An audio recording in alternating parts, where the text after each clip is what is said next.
లండన్లో కూర్చొని బటన్ నొక్కడం కావచ్చు, ఇక్కడ సజ్జల పేర్ని నాని వీళ్ళ ప్రెస్ మీట్లు కావచ్చు. అయితే జగన్కు ఉన్నటువంటి ఒక క్రుయాలిటీని ఇక్కడ బయటపడుతుంది.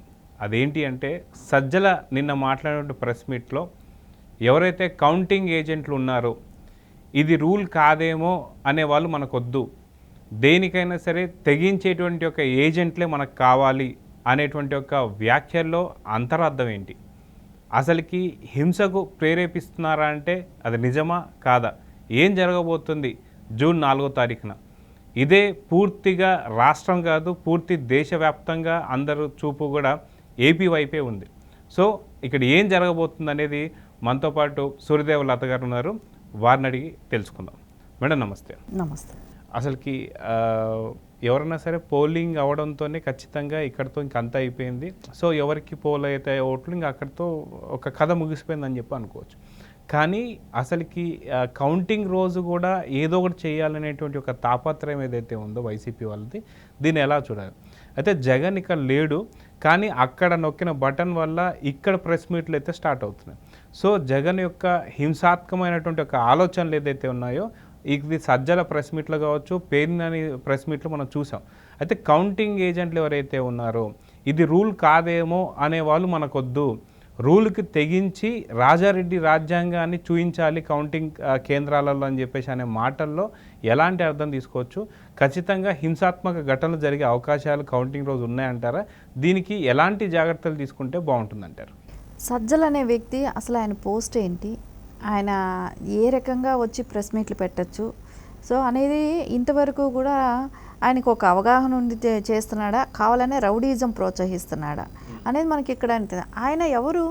సీఎంకి సలహాదారుడు. సో ఆయనకి అసలు రైట్ లేదు పొలిటికల్ ప్రెస్ మీట్ పెట్టడానికి. బాధ్యత కలిగిన వ్యక్తి అయితే ఈ పాటికే అపోజిషన్ పార్టీలన్నీ వెలుగెత్తి చూపుతున్నప్పుడు తప్పు చేస్తున్నారని చెప్తున్నప్పుడు రాజీనామా చేసి ఉండాలి. కానీ అది కూడా ఆయనకి లేదు. ఎంతసేపు రౌడీయిజం, గూండాయిజం ప్రోత్సహిస్తున్నాడు. అంటే జగన్మోహన్ రెడ్డి అన్ని ఇన్స్ట్రక్షన్స్ ఇచ్చి సో అక్కడి నుంచి ఈయనకి సలహాలు ఇస్తుంటే జగన్మోహన్ రెడ్డి ఈయన ఇక్కడ నడిపిస్తున్నట్టే కనపడుతుంది. అంటే జగన్మోహన్ రెడ్డికి కూడా ఈయన ఇట్లాంటి సలహాలు ఇచ్చేవాడా? రౌడీయిజం ప్రోత్సహించడమేనా? సో సలహాదారుడిగా ఉన్నాడు. జగన్మోహన్ రెడ్డికి కూడా కాకుండా ఇప్పుడు కార్యకర్తలకి, నాయకులకి కూడా సలహాదారుడు అయ్యేట్టున్నాడు. అసలు ఏంటంటే ఆయన ఇచ్చిన సలహాలు ఎలాంటివి అంటే మీరు ఎదిరించండి, ఆడ గొడవలు పడండి, మీరు కొట్టండి, నరకండి అంటే డైరెక్ట్ అదే చెప్తున్నాడు. సో మీరు ఏమైనా చేయండి, లాస్ట్ మూమెంట్ మనం అనుకున్నది సాధించాలి అంటే అనుకున్నది ఏమనుకున్నారు మీరు? అంటే మీరు గెలవాలనే దానికోసం ఎలాంటి ఇదైనా చేయడానికి సిద్ధపడినట్టు. అంటే గడ్డివాముల్లో కూడా పెట్రోల్ బాంబు దాచారంట పల్నాడులో. అంటే ఇవన్నీ చూస్తుంటే ఆయన ఎలాంటి ఉద్దేశంతో ఆయన ఆల్రెడీ మొత్తం రాష్ట్ర వ్యాప్తంగా కూడా అందరినీ ప్రిపేర్ చేస్తున్నాడు. రేపు 4వ తారీఖుకి ఎలా మనం గొడవలు సృష్టించాలి అంటే ఎవరైనా కూడా పోలింగ్ అయిపోయిన వెంటనే అయిపోతాయి, ఎక్కడ కూడా ఉండదు. పోలింగ్ తర్వాత కూడా ఆ ఈవీఎం ప్యాడ్లు స్ట్రాంగ్ రూమ్లో పెట్టడానికి తీసుకెళ్లేటప్పుడు గొడవలు. సో అది పెట్టిన తర్వాత అక్కడ వీళ్ళు వెళ్ళి అక్కడ గొడవలు పెడుతున్నారు. అంటే ఇవి మనం కొన్ని జిల్లాలు కూడా చూసాం. చెవిరెడ్డి భాస్కర్ రెడ్డి గారు ఆయన పులివెత్తి నాని గారి మీద చేసిన దాడియే కానివ్వండి, ఆ రోజు జరిగిన ఇన్సిడెంట్లే కానివ్వండి, ఇలాంటివన్నీ కూడా చూసాం కదా. వీవీప్యాట్లది మనం పిన్నెలు ఇట్లా వీళ్ళందరూ చాలామంది ఇలాంటి వాళ్ళు. సో ఇవన్నీ కూడా జరిగాయి. కానీ ఇప్పుడు మళ్ళీ ఈ నెల రోజులు మనం దీంతో టెన్షన్ పడ్డారు. సరే రేపు కౌంటింగ్ అయిపోతే అయ్యే వరకు కూడా అసలు రిజల్ట్స్ వచ్చే వరకు కూడా ఎవరికి సంతోషం అనేది కూడా లేకుండా సో అన్ని రకాలుగా ఇప్పుడు ఏం జరిగిందంటే లాస్ట్ 2019 నుంచి ఇప్పటి వరకు తెలుగుదేశం కార్యకర్తల మీద అందరి మీద కూడా కేసులు పెట్టుకుంటూ వచ్చారు. సో అట్లా 70,000 మంది మీద కేసులు పెట్టడం జరిగింది తెలుగుదేశం కార్యకర్తలు. అంటే సిల్లీ కేసులు, అసలు రీజన్ లేదు. రీజన్ అంటే వాళ్ళ ఉద్దేశం ఏమంటే రేపు వీళ్ళు పోలింగ్ బూతుల్లో కూర్చోకూడదు, సో రేపు కౌంటింగ్ దగ్గరికి వెళ్ళకూడదు అంటే కేసులు పెట్టిన వాళ్ళు అక్కడ కూర్చోవటానికి అనర్హులు కాబట్టి సో అందుకని వీళ్ళ మీద తెలుగుదేశం కార్యకర్తల మీద 70,000 మంది మీద కేసులు పెట్టడం జరిగింది. ఈసీ వరకు అంటే కార్యకర్తలందరూ కలిసి ఈసీ వరకు విన్నవించుకోవటం జరిగింది. ఇది వాంటెడ్లీ 19 నుంచి ఇప్పటి వరకు మా మీద ఇలా కేసులు పెట్టుకుంటూ వచ్చారు, మమ్మల్ని అవాయిడ్ చేస్తున్నారు, సో మేము ఎలక్షన్లో పోలింగ్ బూత్లో ఏజెంట్లు కూడా లేకుండా చేయాలనే ఒక కుట్రతో జరిగిన పని ఇది. సో మాకు వెసులుబాటు కలిగించండి అని వాళ్ళు ఒక అర్జీ పెట్టుకోవటం జరిగింది. సో ఈసీ కూడా సరే ఆ కేసు పరిణామం కూడా చూసుకుంటే ఎక్కడా కూడా వీళ్ళ మీద అంత సివియర్గా చేసిన కేసులు కావు కాబట్టి, వాంటెడ్లీ చేసినటివి కాదు, సివియర్గా ఏది హత్యలు అట్లాంటివి కూడా ఏమీ కాదు, కొట్టడం కూడా లేదు. అట్లాంటి వాళ్ళ మీద చిన్న చిన్న కావాలనే కేసులు ఇరికించటం అంటే డిపార్ట్మెంట్ అంతా వాళ్ళ చేతిలో ఉంది కాబట్టి, సో వ్యవస్థనంతా వాడుకొని 70,000 కేసులు వాళ్ళు నమోదు చేయటం జరిగింది. అవన్నీ కూడా ఈసీ గారి దృష్టికి తీసుకెళ్తే వెసులుబాటు కలిగించడం జరిగింది. కానీ ఇది వాంటెడ్లీ పెట్టిన కేసులు, కానీ వైసీపీ వాళ్ళ మీద గతంలో నుంచి ఉన్న హత్య కేసులే కానివ్వండి, వాళ్ళ మీద క్రూయల్గా చాలా ఇన్సిడెంట్లు జరిగాయి, పెట్రోల్ దాడులే కానివ్వండి, చంపటాలు కానివ్వండి,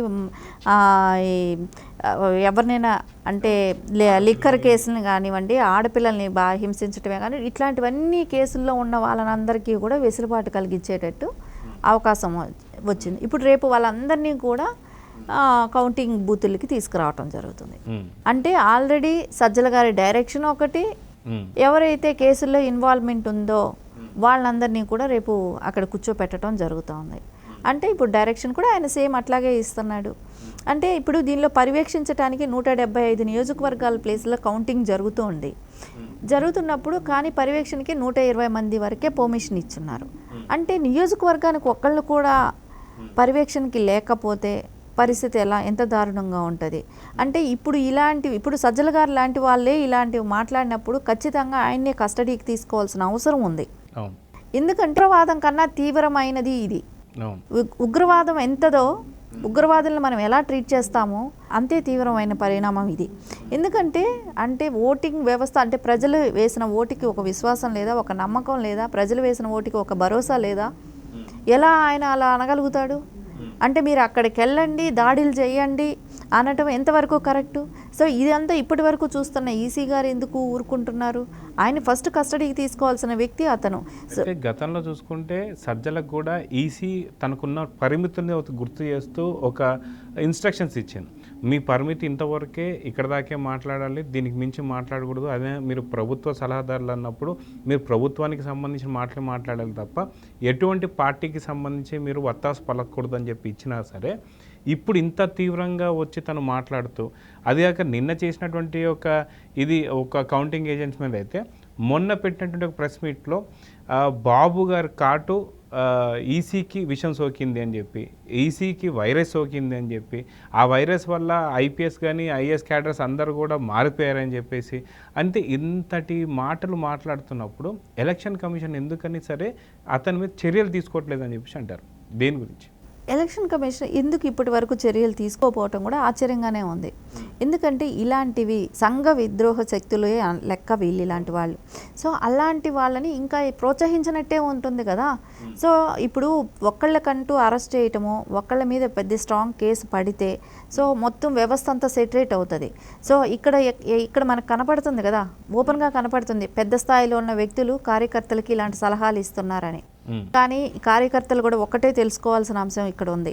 సో రేపు పొద్దున ఎలాగైనా తెలుగుదేశం పార్టీ ప్రభుత్వం వస్తుంది, ఖచ్చితంగా మెజారిటీ ఉంది, ఖచ్చితంగా తెలుగుదేశం ప్రభుత్వం గవర్నమెంట్ ఫామ్ చేస్తుంది అనేది అందరికీ క్లియర్ కట్గా తెలుసు. కానీ ఈరోజు వాళ్ళు ఎవరైతే మీరు చెప్తున్నారో, ఎవరైతే సజ్జల గారైనా సరే, జగన్మోహన్ రెడ్డి మాట అయినా విని మీరు ఈరోజు అల్లర్లలో పాల్గొంటే రేపు మీ జీవితాలు, మీ భవిష్యత్తులు పాడవుతాయి. వాళ్ళేమీ వచ్చి కాపాడలేరు, వాళ్ళు ఏమీ చేయలేరు, మీ జీవితాలు జైల్లో మగ్గుతాయి. ఖచ్చితంగా వీటి మీద నేను అనుకుంటాను మొత్తం బెటాలియన్ మొత్తం దిగుతుంది అని అంటున్నారు కదా. సో 20 రకాల బెటాలియన్ మొత్తం వచ్చినప్పుడు ఖచ్చితంగా వీళ్ళందరి మీద కూడా యాక్షన్ ఉంటుంది. వీళ్ళు ఇంత తీవ్రంగా వీళ్ళు హితబోధ చేసినా కూడా సో వాళ్ళు రేపొద్దున జైలుకి వెళ్ళేది ఎవరు కార్యకర్తలు వెళ్తారు. అయితే దీంట్లో కూడా ఒక వ్యూహం ఉందని చెప్పేసి అయితే అంటున్నారు. ఏంటి అంటే వైసీపీ క్యాడర్ని ఒకవేళ ఇప్పుడు పోగొట్టుకుంటే, అంటే సాధారణంగా మనం చూసుకుంటే 2014 టైంలో వచ్చినటువంటి కొన్ని సీట్లు అవుతుందో దాంతో బొటాబొటిన చూసుకుంటూ వచ్చాడు జగన్. కానీ ఈసారి 30కో లేదంటే ఒక 25కో సీట్లకి పరిమితం అయితే ఉండాల్సిన క్యాడర్ కూడా లేకపోతే అది మళ్ళీ 2029కి ఎవరు ఉండరు. కాబట్టి వీళ్ళ మీద ఏదో ఒక రకంగా కేసులు బనాయించి క్యాడర్ని మెయింటైన్ చేస్తానికి ఇది ఒక్కటే వ్యూహం అని చెప్పేసి అనుకున్నట్లుగా కనిపిస్తుంది. ఏమంటారు? ఖచ్చితంగా అలాంటి అవకాశాలు కూడా ఉంటాయి. కానీ ఇక్కడ కేడర్ హుషారుగా ఉండాల్సిన అవసరం. ఎందుకంటే ఎవరి కోసమో మీ జీవితాలు బలి పెట్టారనుకుంటే రేపొద్దున మీ పిల్లలు, మీ భార్య పిల్లలు, మీ భవిష్యత్తులు నాశనం అవుతాయి. సో మీ పిల్లలకు చదువులు లేకుండా కానీ అంటే ఇంటి యజమాని సంపాదించి తీసుకొచ్చేవాడే జైలు పాలైతే ఆ కుటుంబ పరిస్థితి ఏంటి? దీని అంతటికీ కూడా హుషారుగా ఈ టైంలో సజ్జల గారి మాట విని జైలు పాలు అవుతారా, సారీ భవిష్యత్తు బాగు చేసుకొని జీవితంలో బాగుపడతారా అనేది ఒక డెసిషన్ తీసుకోవాలంటే వాళ్ళ చేతుల్లోనే ఉంది. సో కేసులు అయితే డెఫినెట్గా పడితే వాళ్ళ జీవితాలే నాశనం అవుతాయి. ఈ ట్రాప్లో పడకుండా ఉండటం వరకు వాళ్ళకు ఉత్తమంగా అనిపిస్తుంది కార్యకర్తలకి. సో చూద్దాం మేడం, ఖచ్చితంగా సజ్జల చెప్పింది కావచ్చు లేదా జగన్ చెప్పినటువంటి మాటలు కావచ్చు, ఇవన్నీ విని వాళ్ళ యొక్క బంగారు భవిష్యత్తుని అయితే పాడు చేసుకోకుండా ఫ్యామిలీకి ఏదైతే ఇంపార్టెన్స్ ఇవ్వాలో దానికి ఏం చేయాలనేది కౌంటింగ్ ఏజెంట్స్ ఉన్నారో వైకాపాకి సంబంధించి వాళ్ళు కరెక్ట్ ఆలోచన అయితే ఆలోచించి సరైన నిర్ణయం తీసుకోవాలైతే కోరుకుందాం. నమస్తే. నమస్తే.